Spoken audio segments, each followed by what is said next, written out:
To question number 2 solve कर रहा हूं मैं। Uniqueness theorem, uniqueness theorem with Dirichlet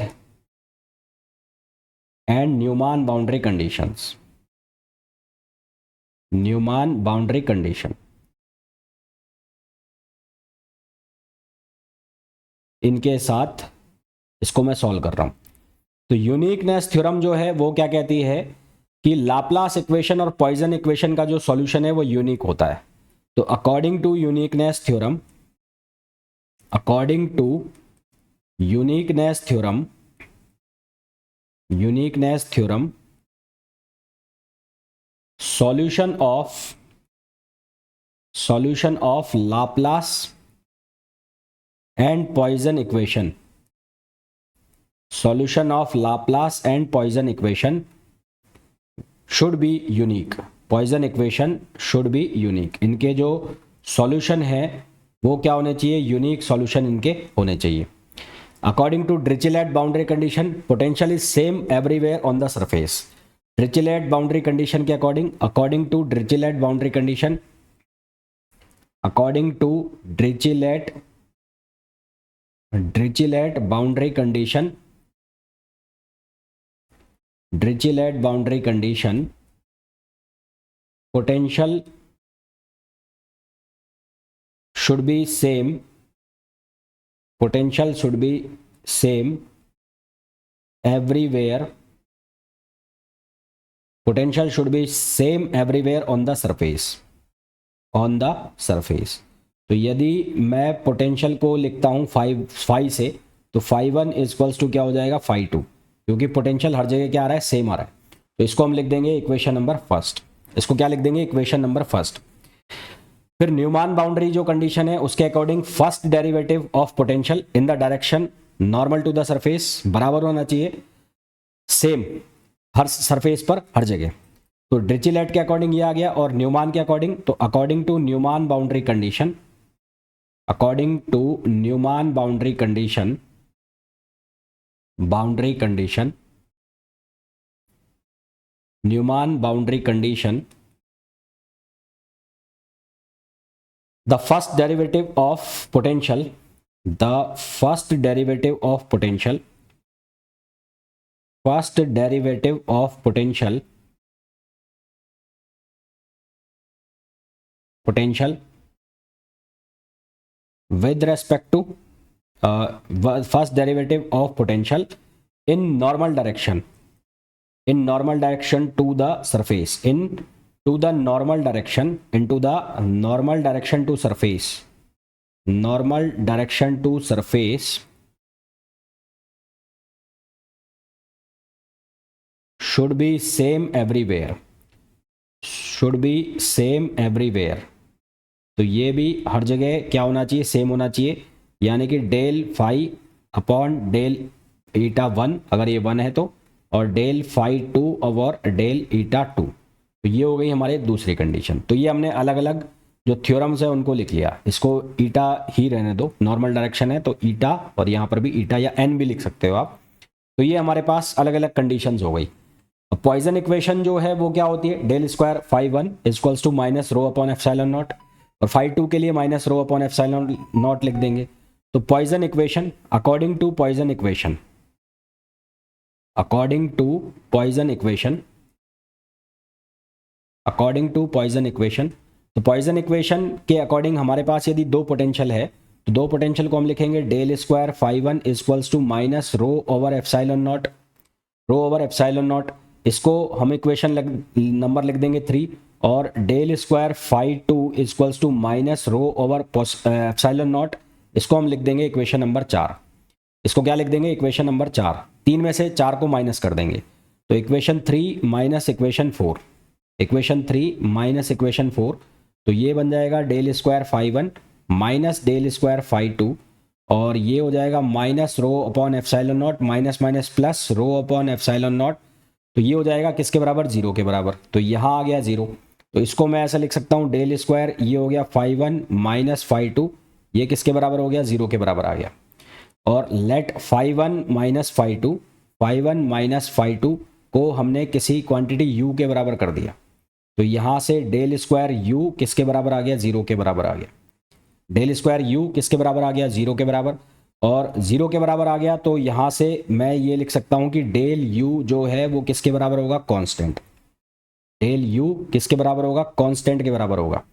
ठीक है, किसके बराबर हो जाएगा, कांस्टेंट। और यहाँ से इन इक्वेशंस को मैं नाम दे देता हूँ, इसको नाम दे देता हूँ 5 और इसको मैं नाम देता हूँ 6। u का मतलब है पोटेंशियल का डिफरेंस, तो पोटेंशियल का डिफरेंस कांस्टेंट है ना। ये फर्स्ट डिफरेंशिएशन हो गया। तो इसका मतलब क्या लिखा हुआ है, ये जो अगर लिखा हुआ है del u equals to constant है, तो ये phi one minus phi two भी एक कांस्टेंट है, तो ये कांस्टेंट है, इसका मतलब पोटेंशियल हर जगह क्या आ रहा है, सेम आ रहा है। अगर ये कांस्टेंट लिखा हुआ है तो इसका मतलब है पोटेंशियल हर जगह कांस्टेंट आ रहा है।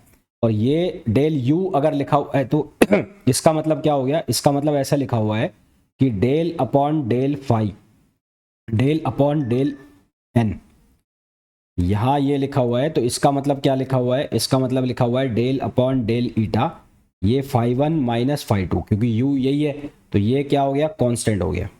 ये तो लिखा हुआ है, तो इसका मतलब क्या होगा कि ये जो डिफरेंस है कांस्टेंट है, तो इसका मतलब ये है कि del phi one upon del n eta ये भी क्या आएगा, कांस्टेंट, और del phi two upon del eta ये भी क्या आएगा, कांस्टेंट आएगा।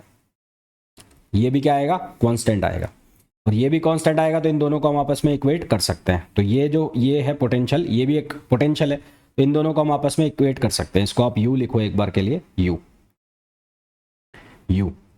तो इन दोनों को आप इक्वेट कर सकते हो, तो इक्वेट कर सकते हो तो ये बन गया डेल फाई वन और del eta equals to del phi two upon del eta, या n भी बोल सकते हो। तो ये हमारे कौन सी थ्योरम हो जाती है, न्यूमान बाउंड्री कंडीशन। तो ये हो जाती है कौन सी, न्यूमान बाउंड्री कंडीशन। ये क्या बन जाती है, न्यूमान बाउंड्री कंडीशन। ठीक है, ये क्या हो गई, न्यूमान बाउंड्री कंडीशन। अब ग्रीन्स थ्योरम की फर्स्ट आइडेंटिटी का हम यूज करेंगे। क्या यूज करेंगे, ग्रीन थ्योरम की जो फर्स्ट आइडेंटिटी है उसका यूज करेंगे। मतलब वो जो लिखा हुआ था ना उसमें phi del psi over del eta ds, ऐसा लिखा हुआ था, जो मैं यहाँ दिखा भी देता हूँ आपको। ग्रीन्स थ्योरम में हमने कुछ ऐसा लिखा था, ये वाला, ये वाला। तो इस आइडेंटिटी का हम यहाँ पर यूज करेंगे, तो इसको हम बोलेंगे फर्स्ट आइडेंटिटी, और ये जो आइडेंटिटी है इसको हम बोलेंगे second identity. Now we will use the first identity of Green's theorem. तो now we will use first identity of Green's theorem. तो first identity of Green theorem हम यूज करेंगे। तो यहां पर क्या लिखेंगे हम, यहां पर लिख देंगे ये phi del square psi plus ये क्या बन जाएगा, डेल साई, और इसका डॉट प्रोडक्ट डेल फाई के साथ, और यहां पर क्या है, डीवी है। ये पूरे में मल्टीपल में क्या है, इंटीग्रेशन किसके रेस्पेक्ट में हो रहा है, डीवी के। और ये किसके बराबर था, ये फाई, और ये del psi over del n, और ये ds। ठीक है, अब हम मान लेते हैं कि जो फाई है और साई है, जो कि स्केलर पोटेंशियल थे, वो किसके बराबर है, u के बराबर है। तो if phi equals to psi equals to u, तो यहाँ क्या चेंज आएगा, ये भी u हो जाएगा और ये डेल स्क्वायर u हो जाएगा। तो यहाँ क्या बनेगा, यहाँ पर बन जाएगा u del square u plus यहाँ पर क्या बनेगा, ये बनेगा डेल u, और ये भी डॉट प्रोडक्ट हो जाएगा डेल u, और ये पूरे का इंटीग्रेशन किसके रेस्पेक्ट में हो रहा है, dv, और ये इंटीग्रेशन ये u, और ये हो जाएगा del u upon del eta या डेल n, और ये हो जाएगा डेल s। ये u लिखो यहाँ पर, क्योंकि हमने पढ़ा है कि डेल स्क्वायर u किसके बराबर है, 0 के बराबर। तो ये किसके बराबर हो जाएगा, 0, क्योंकि हमने अभी पढ़ा है कि डेल स्क्वायर u किसके बराबर है, 0 के बराबर। तो यहाँ से क्या बचेगा, ये बचेगा डेल u और इसका स्क्वायर हो जाएगा, ये स्क्वायर हो जाएगा, और यहाँ पर ये dv, यहाँ पर क्या हो जाएगा, dv हो जाएगा। और इसका इंटीग्रेशन हम कर दें तो ये लिखा जाएगा u, ये क्या लिखा जाएगा u, और यहाँ पर ये u को हम क्या लिख सकते हैं, ये लिख सकते हैं हम phi one minus phi two. इसको हम कैसा लिख सकते हैं, इसको हम लिख सकते हैं del phi one upon del eta और del phi 2 upon del eta, और ये मैंने लिख दिया ds। क्या लिख दिया? ds लिख दिया।